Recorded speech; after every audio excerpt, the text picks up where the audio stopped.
श्री परशुराम के चरणों में मेरा प्रणाम। आज के महाराज व्रतहरि की तपोस्थली अलवर में आयोजित विप्र प्रतिभा सम्मान समारोह में आप सभी मंचासीन अतिथियों को मैं हृदय से नमन करती हूँ और सभी आयोजन में उपस्थित विद्यार्थी, युवा साथियों और सुधी श्रोतागणों को मेरा अभिवादन। साथियों, ये अत्यंत प्रसन्नता और गौरव का विषय है कि भारतीय सनातन संस्कृति के आधार ग्रंथ और मैं कहूंगी विश्व के सबसे व्यवहारिक नागरिक संविधान को लेकर उसके आदर्शों और मूल्यों को जनमानस में जन जन तक पहुंचाने के लिए विप्र फाउंडेशन द्वारा ये प्रयास किया जा रहा है।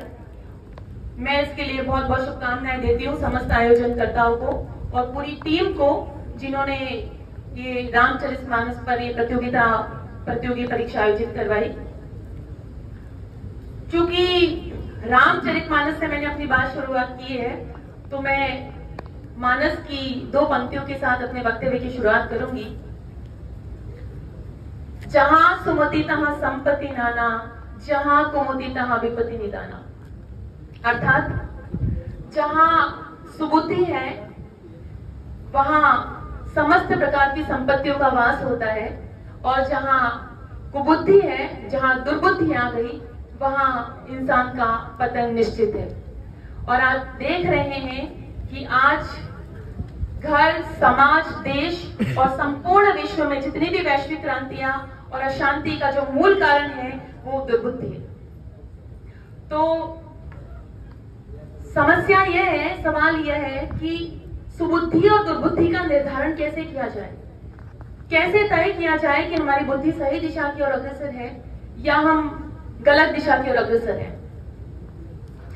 इसके लिए एकमात्र उपाय जो मेरी समझ में आता है वो है शिक्षा और विद्या के बुनियादी फर्क को समझा जाए।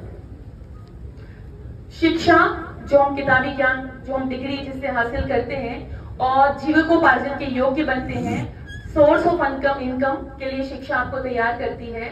और जहां हम विद्या की बात करते हैं तो विद्या वो है जो 5 मिनट की, 1 घंटे के लेक्चर के बाद, 1 घंटे की क्लास के बाद 5 मिनट जो गुरुजी आपको उपदेश देते हैं, अगर आपने वो अपने जीवन में उतार लिया तो मैं मानती हूँ आपको जीवन में सफल होने से कोई नहीं रोक सकता।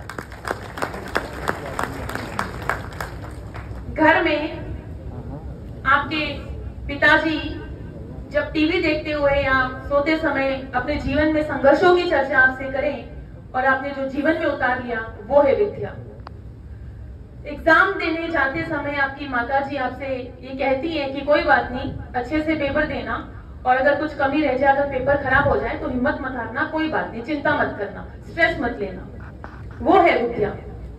समाज में जब हम जाते हैं तो कई बार युवा साथियों को कह दिया जाता है कि पहले बुजुर्गों और महिलाओं को पहले भोजन में परोसदारी में आप थोड़ी सी मदद कर दीजिए और उसके बाद आप भोजन ग्रहण कीजिए, वो है विद्या। और जब तक आप शिक्षा और विद्या के संतुलन को लेकर नहीं चलेंगे, जीवन में हम सफलता मैं नहीं मान सकती। जो सुख और सफलता का जो आधार है सिर्फ सोर्स ऑफ इनकम नहीं है, तो उसके लिए हमें विद्या को समझना होगा।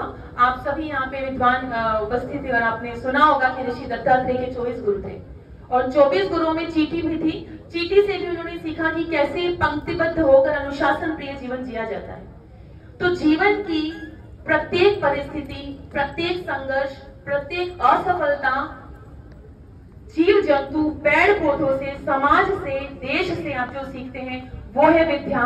और विद्या के बिना आप जीवन में कभी सफल नहीं हो सकते। तो साथियों, कहने का तात्पर्य सिर्फ इतना है कि हमें जीवन में सर्वांगीण विकास पे ध्यान देना है। अपने शारीरिक, मानसिक और आध्यात्मिक विकास तीनों को साथ में लेकर चलना है, क्योंकि देश में साक्षरता तो दिन प्रतिदिन बढ़ रही है, आप देख रहे हैं। लेकिन जैसे जैसे हमारा युवा शिक्षित हो रहा है, अपने लक्ष्यों को प्राप्त कर रहा है, वैसे वैसे वो कुंठा, निराशा, अंतर्द्वंद का शिकार हो रहा है। और आप देख रहे हैं कितने युवा मनोविकारों से ग्रस्त होकर अपने जीवन को समाप्त कर रहे हैं। इसका कारण विद्या की कमी है।